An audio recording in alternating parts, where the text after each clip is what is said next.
Om Shri Lakshmi Narasimhaya Namaha. Valmiki Ramayana, Ayodhya Kanda, Chapter 109. Rama rejects Jabali's philosophy. Summary.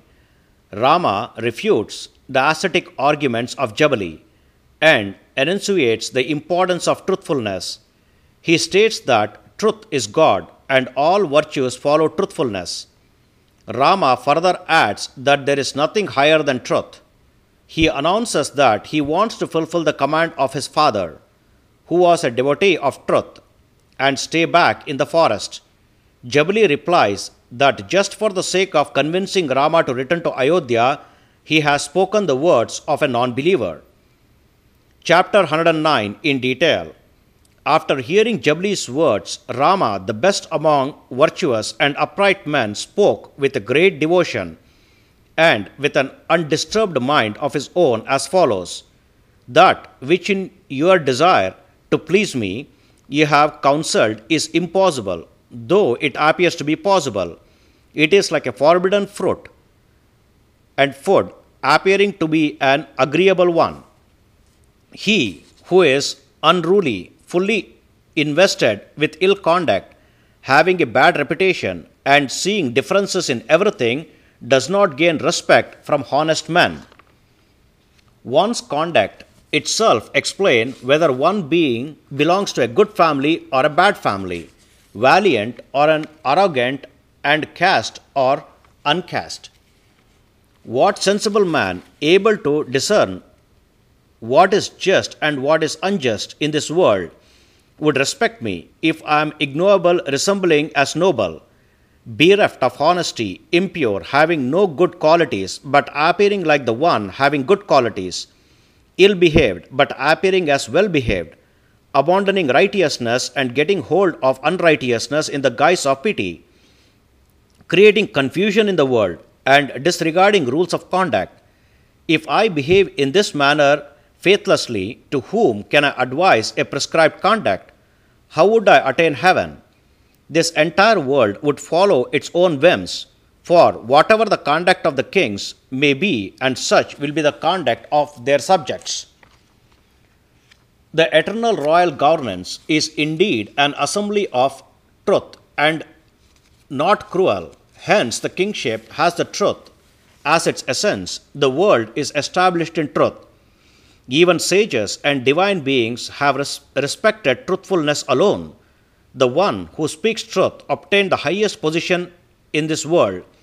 People fear of a person who speaks untruth, as one fears a snake. Truth is the highest virtue, and is stated to be the origin of heaven. Truth is God, and all virtues follow truth. All are rooted in truth. There is nothing higher than truth. Gift, sacrifice, oblation, austerities performed, and the spiritual text have the foundation in truth. Hence, one should thoroughly surrender to truth. One rules over the world. One develops a race. One sinks into hell. One rises high to heaven according to one's degree of truthfulness practiced. I am true to my promise. Why should I not fulfill the command of my father, who was a devotee of truth? Neither covetousness, nor forgetfulness, nor pride would cause me to destroy the bond of morality. I shall honor the vow made to my father. Neither gods nor the mains will accept the offering of those who are wanting in truth, unsteady and unstable in their minds. This is what is taught to us. I pursue the virtue in the form of truthfulness as a universal permeation of spirit. That is why this burden, observed as a vow, has been honored by good men. I renounce the so-called duty of a warrior. It is injustice under the name of justice. It is practiced by pretty cruel and covetous men of evil deeds. Sin is committed by the body after it has been conceived by the mind, and falsehood is spoken with the tongue. Thus, the degrading act is of three types, with body, mind, and tongue. The earth, fame, prosperity, and fortune indeed woo a man of truth. They constantly oblige the truth, the truth should therefore be strictly observed. The logical words, "You have made it out to be good," saying, "Do this good thing," as uttered to me, are really unworthy. Having promised before my father about my exile to the forest, how can I fulfill Bharata's words now, abandoning the father's words? A firm promise has been made by me in the presence of my father when Queen Kaikeyi too became rejoiced. I will proceed with life journey in this manner by accepting this dwelling in the forest, by remaining pure in body and mind, having controlled my diet, by feasting the gods and ancestors with pure roots, flowers, and fruits, with all my five senses fully sated, without any deceit, fully devout and discriminative of what ought to be done and what ought not to be done. Having reached this terrestrial globe, the realm of action, only a virtuous act is to be undertaken. The god of fire, the wind god, the moon god reaps the fruits of their acts. Having performed 100 sacrifices, Indra, the lord of celestials, went to heaven. Having practiced severe austerities, the great sages went to heaven. Hearing that argument of non-believer initiated by Jabali, Rama, the prince, with a terrible energy, without tolerating his words, spoke in reproach to him as follows.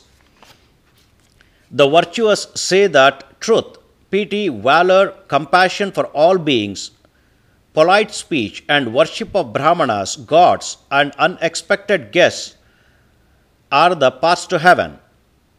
Therefore, the learned, well instructed in what is to be their greatest advantage, follow their purpose resolutely and fulfill their desire in its entirety properly and attentively, seeking to attain the highest realms. I accuse the act done by my father in taking you into his service.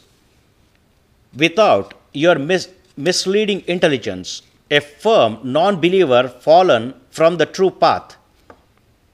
It is an exact state of the case that a mere intellection deserves to be punished as it were a thief, and known a non-believer to be on par with an mere intellectual. Therefore, he is the most susceptible and should be punished in the interest of the people. In no case should a wise consort with an non-believer. Men that lived before you have performed many auspicious acts, abandoning all hopes of reward in this world as well as the next. Therefore, Brahmanas offer oblations in the sacred fire and practice noble deeds. The sages, who are devoted to righteousness, associating with men of virtue, endowed with spiritual splendor, practicing abundant charity, harmless and washed free of all taint, are honored into the world. To the high-souled Rama, who never had self-pity, and speaking indignantly as aforesaid, Jabali, that Brahmana, replied in a fitting manner in words that were beneficial and truthful, which showed his belief in authority of Vedas, the other world, and so on. I am not speaking the words of non-believers. I am not a non-believer, nor is it a fact that nothing exists whatsoever. Pursuing the time, I have become a believer. When the time comes, I will become again just a non-believer. O Rama, that and this time too came gradually. The words of a non-believer were spoken by me for your sake, to pacify you and to persuade you to return to Ayodhya. Thus completes 109th chapter of Ayodhya Kanda of the glorious Ramayana of Valmiki, the work of a sage and the oldest epic. Sri Moola Rama Vijayate. Om Sri Krishna Arpanamastu.